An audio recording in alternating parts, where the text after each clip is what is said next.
Conselho Ministro decide autoriza a despesa o montante dólar americano liu tocam sanulo recém ba construção e instalação FON Instituto Politécnico Betano.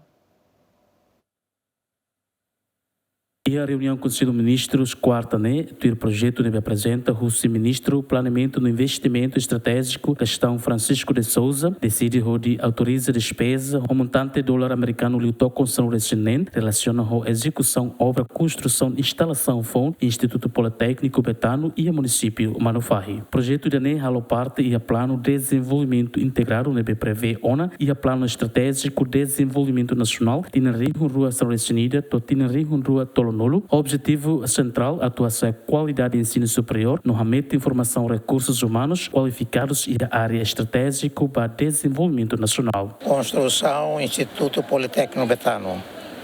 Valor 16 milhões e 400 de mané, 700 de mané.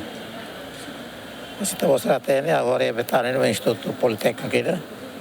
Bem que o governo anterior halo tinha na Ninelendes que projeto autónomo agora estava construção, desculpa, estava construção.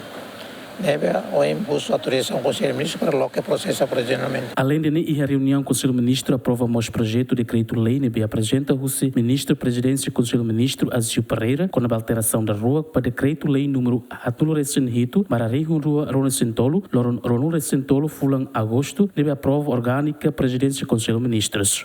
Adelso Jimenez, Dilma Suzeiti, SGMN.